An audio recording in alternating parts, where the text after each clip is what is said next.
When I look at your IMDb page, I just see so many films in pre-production. Any idea what's coming out in the next month? Well, my wife has had to reschedule. In fact, she told me this morning, she said it's now 20 things in a row she's had to reschedule. So we're just standing by like the rest of the world. We're socially distancing, and we're being smart, and we're being practical, and we're being deprived of a busy grocery store. Sure. Now, you were the kind of guy that's exercising every day. I know that you were a loyalist to going to the gym. Is that something that you're able to do from home now? My wife and I had an argument about it this morning. I said to her, what do I do? What do I do? She's like, stop complaining. Everybody's going through it, blah, blah, blah. So, but it's just making me crazy. Are you kidding? It's horrible. I went for about a 3-mile walk yesterday. I do a lot of sit-ups. It's a drag. And does any of that good health and good fortune come from our mutual friends at Rocket? Oh, well, you know, I would love to talk about it here if I may. First of all, you can learn all about the Rocket at getmyrocket.com, because it turns out, buddy, that heart health and appendage health have a lot in common. They both need healthy blood flow. And apparently, because of plaque in our system, we all will experience either heart problems or appendage problems or both, because we all get older and we all build up plaque. And what's great about the Rocket apparently is, the Rocket uses no, it's not invasive, it's not a drug, and it's this technology that's being used in clinics for decades now. And what they use are sound waves, and sound waves breaks up the plaque, so you have healthy blood flow. So it's a non-habit forming, non-drug, great exercise to clean the appendage out. Simple as that. It's all about blood flow, and it works. In fact, when my friend turned me onto this device, he said to me, I want you to talk about it. I said, I don't have ED. And my wife said, if you keep saying that, Eric, everybody will assume you do. So I've been using it as a preventive, as it were. And you know what? I have no issues. I'm glad to hear that. And do you supplement all this with a particular kind of diet, or you the kind of guy that just exercises so much that they can eat what they want? Well, I used to do that. But when you're over 50, you can't do that anymore. It just doesn't work. But I used to eat everything and exercise my ass off, and it was fine.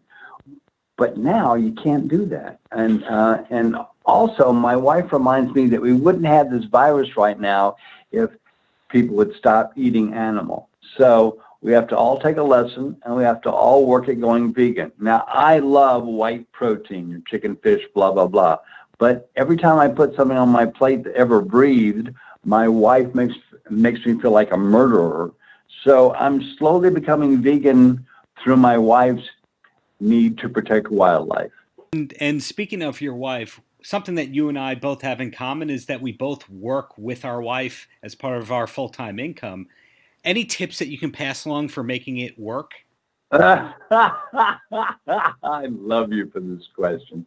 All you can do is let them be the boss. And yeah, my wife is right 8 times out of 10, so I'm very fortunate. And but that's all you can do, because women are smarter, kinder, and they can get angrier than we can. So it's as simple as that. And your wife also has a lot of credits as an actress. She's worked a lot over the years.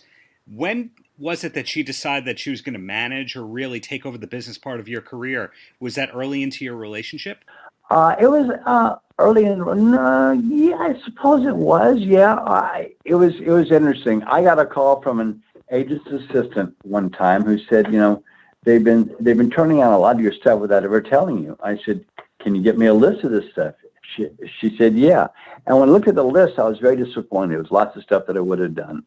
So I fired the agency over that. And then I went home that day and I said, baby, to my wife, you're the boss. And she goes, I don't know if I can do this. I said, you've been doing it anyway, so we're just going to do it now without the agency.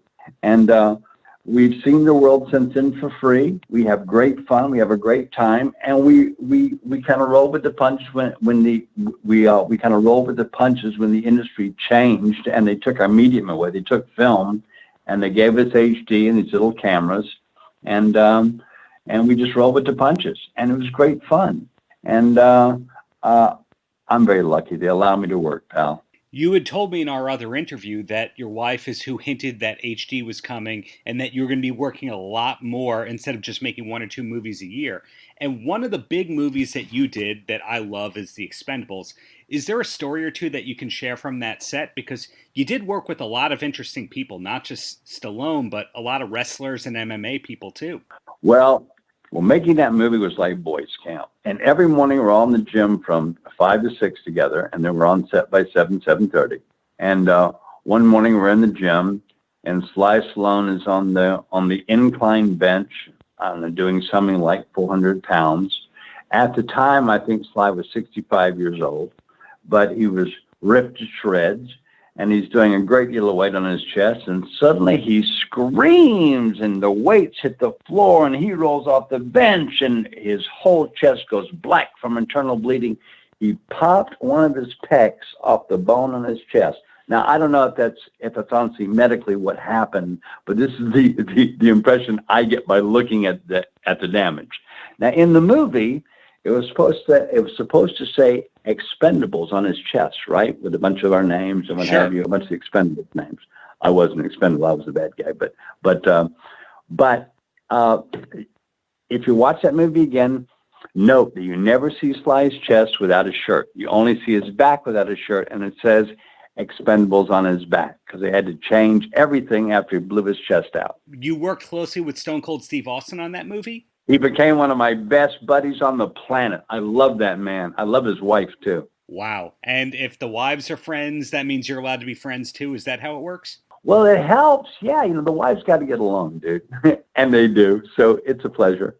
Right. So bringing this to a close here, because again, you've given me so much to work with here. Eric, any last words for the kids? Everybody keep social distancing. And know the more you keep it, the sooner it'll be over, and we can all hold hands again. Thank you so much for your time. Looking forward to your next, I can't say your next movie, your next 12 movies because you're so prolific, but You're such a pleasure. Thank you too, buddy. Peace out. Paltrocast.